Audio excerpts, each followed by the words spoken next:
If you look at a functional brain scan of a person who is thankful, that can move into a state of gratitude, the subconscious brain turns on completely, which means then that they have their mind and body working together. They're feeling exactly the way they're thinking.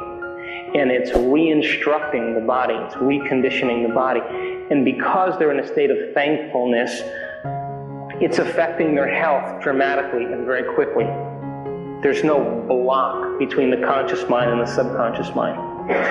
If you ask that same person to begin to rifle through all the problems in their life and put their attention on that, do you know that that same brain turns off?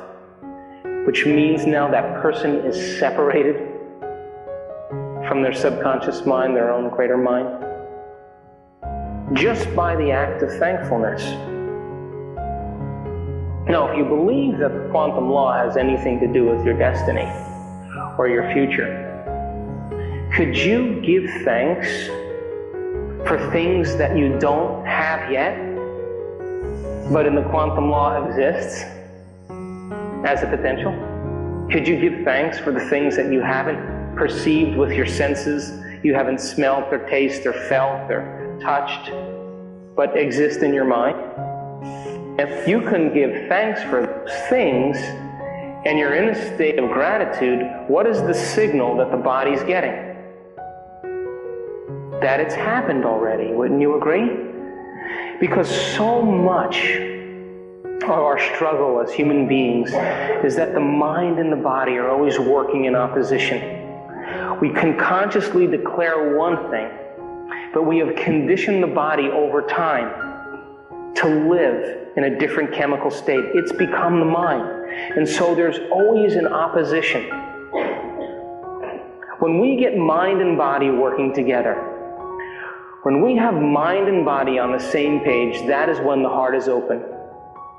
When we have mind and body, our thought and action, intent and behavior, all working together, we have the power of the universe behind us.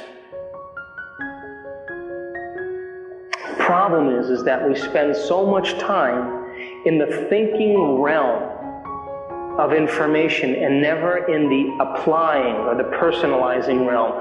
To get people to go from thinking to doing is like herding cats most of the time, because everybody wants to stay in that intellectual realm. And wouldn't you agree that, I mean, this is my present state of understanding. Most of us actually don't wake up in the morning. You know, the biggest reason we don't wake up in the morning and create our destiny or decide intentionally how we want our day or our life to go, we don't put our attention on that and actually do it. You know the biggest reason or reasons we don't do it? Because we don't believe it. If you knew that it was true, wouldn't you do it every day? Wouldn't you just do it because you knew it was true? And of course, the second reason is what? I just don't feel like it, you know. Too busy, too much to do. But in the process of change, you know, when you begin to change, you know, you're breaking all your agreements with your environment now, aren't you? Because the change is to be greater than your environment. But every person and everything and every circumstance, we said, is organized in the brain. It's a reflection of the brain. You still with me?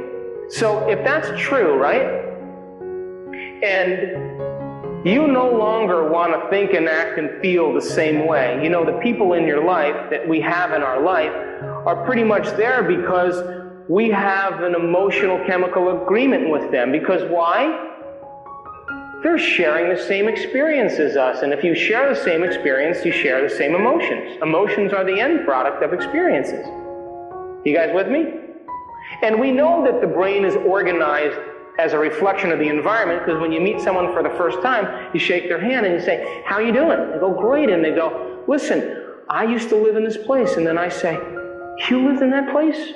"I lived in that place." "You know those people?" "I know those people too."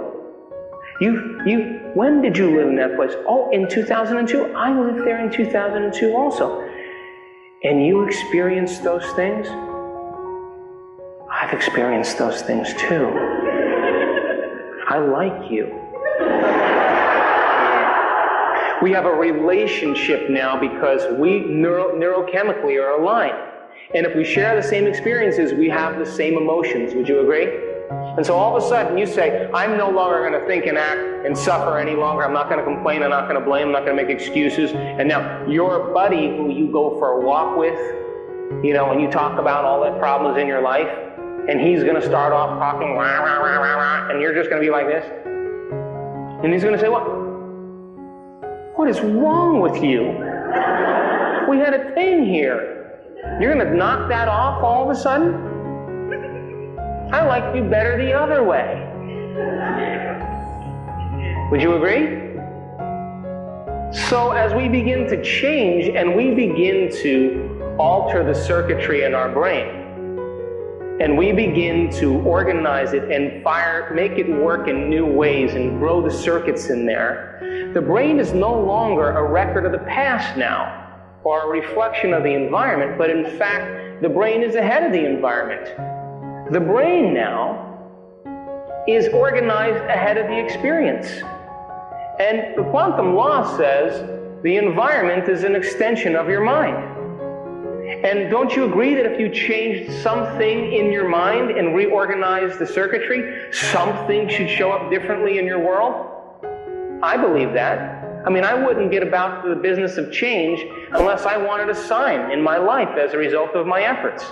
And I want a sign that comes in a way that I can't predict, and I want it to be surprising, and I want it to leave no doubt that it came from a greater mind, so that it inspires me to do it again, so that it's out of routine, that it wakes me up.